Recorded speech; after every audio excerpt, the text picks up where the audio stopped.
It's Friday, 30 August. Ooh, look at that. We're just about done with August, which means, well, it'll be the holiday season before we know it. Welcome to the PDB Afternoon Bulletin. I'm Mike Baker, your eyes and ears on the world stage. Let's get briefed. First, we'll look at reports that the violent Venezuelan gang Tren de Aragua, or TDA, has established a foothold in the greater Denver area of Colorado, and that's a hub for illegal immigration. And reportedly, TDA is overrunning local communities.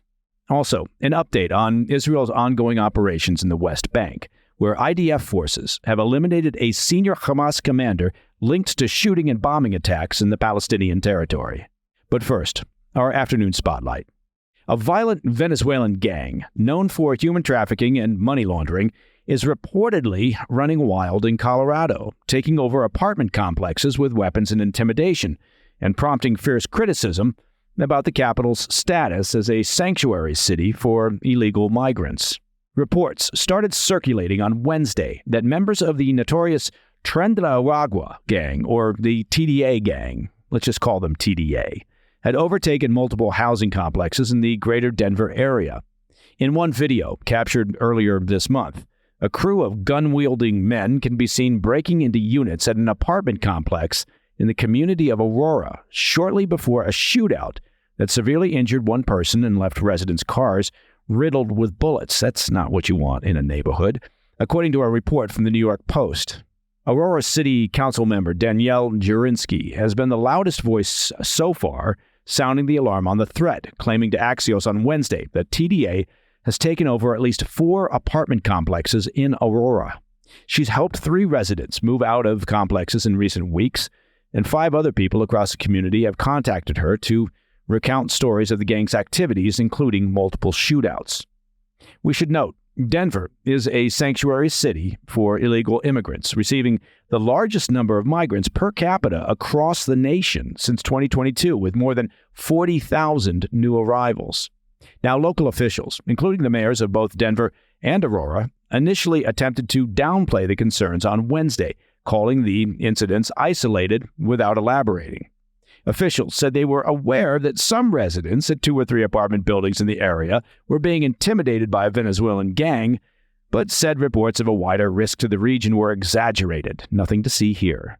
The mayor of Aurora, Mike Kaufman, however, later conceded in an interview on Thursday that some apartment buildings had, quote, fallen to gangs.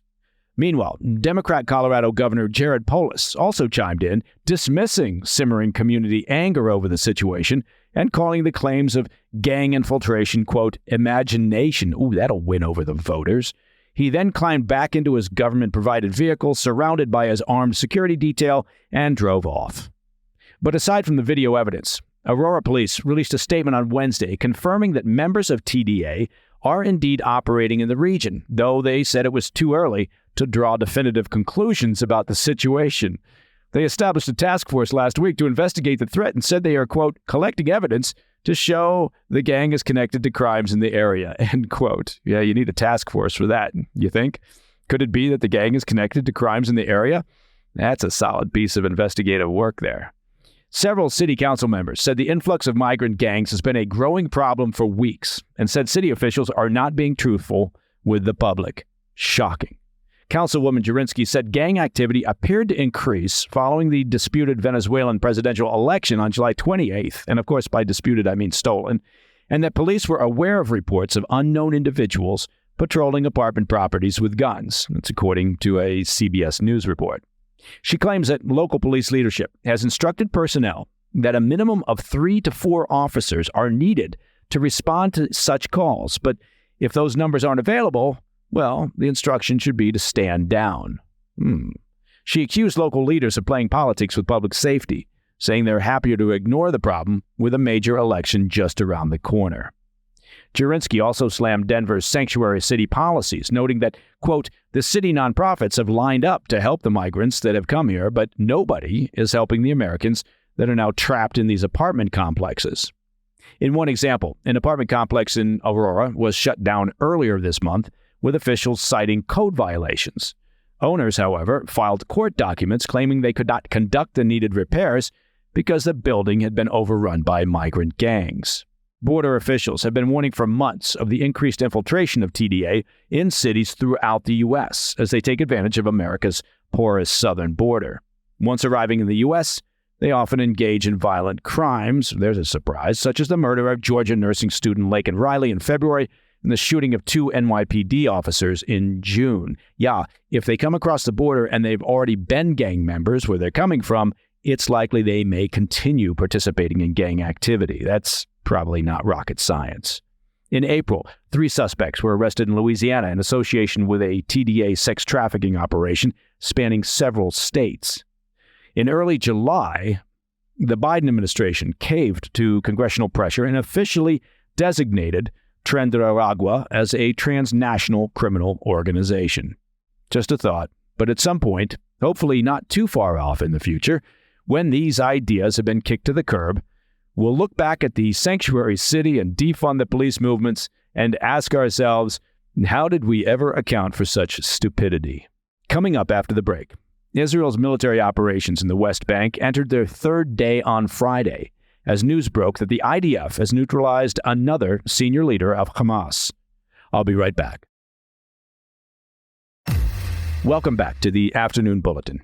Israel notched another victory over Iranian-backed militants in the troubled West Bank on Friday, neutralizing a senior terrorist commander as they pressed ahead with major military operations for a 3rd day. The Israeli Defense Forces, the IDF, confirmed they killed 3 members of Hamas on Friday morning near the West Bank city of Jenin, including Wissam Qassem, who served as the terrorist organization's regional leader and was linked to multiple shooting and bombing attacks against Israeli communities in the Palestinian territory. That's according to a report from Reuters. Qassem was reportedly shot dead as he attempted to flee an IDF raid. The 2 other Hamas militants traveling with Qassem were seen exiting a vehicle and running before they were taken out by a drone. During a subsequent search of the vehicle the militants were traveling in, IDF forces discovered weapons, explosives, and large sums of cash. Hamas later confirmed the deaths of all 3 men, who they said were members of the Al-Qassam Brigades, Hamas's military wing. The terrorist group vowed to continue fighting, saying the death of their members would help, quote, chart the paths to freedom and dignity, end quote. The incident came as Israel further expanded their large-scale operations in the West Bank, which began on Wednesday, largely focused on the northern cities of Jenin and Tulkarm. Qassem's death followed that of Mohammed Jabber and 5 other militants on Thursday morning, who were killed by the IDF in a shootout near a mosque in Tulkarm. Jabber was the commander of a local battalion of the Al-Quds Brigades, the armed wing of the Palestinian Islamic Jihad terrorist organization, and was known as one of Israel's most wanted men for his role in planning and executing attacks on Israeli civilians. On Friday, Israeli armored personnel carriers, flanked by helicopters and drones, pushed further into Jenin and Tulkarm using bulldozers to destroy roadside bombs planted by militants. A spokesman for the Al-Qassam Brigades claimed that they ambushed a unit of IDF troops on Friday using explosive devices, killing 1 Israeli soldier and injuring others, though there's no confirmation yet from Israel. The operation is a response to intensifying violence in the West Bank targeting Israeli civilians.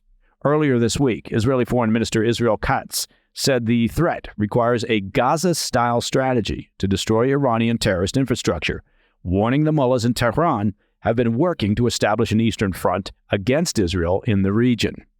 In a statement on Friday, the IDF said, quote, so far, the forces have eliminated 20 terrorists in exchanges of fire and airstrikes and apprehended 17 suspects linked to terrorist activities. And that, my friends, is the PDB Afternoon Bulletin for Friday, 30 August. If you have any questions or comments, please reach out to me at pdb@thefirsttv.com. Now, to listen to the show ad-free, well, it's easy. Become a premium member of the President's Daily Brief by visiting pdbpremium.com.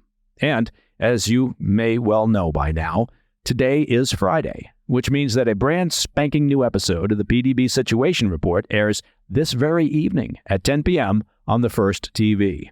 The Situation Report is also available on all podcast platforms, as well as our award-winning YouTube channel at President's Daily Brief. Okay, fine, fair enough. It hasn't won any awards yet, but we're hopeful. This week, our excellent guests include weapons expert and security analyst Ryan Macbeth and retired Brigadier General Doron Gavish, former head of Israel's aerial defense forces. Tune in and learn stuff. I'm Mike Baker, and I'll be back over the weekend with the PDB Situation Report. Until then, stay informed, stay safe, stay cool.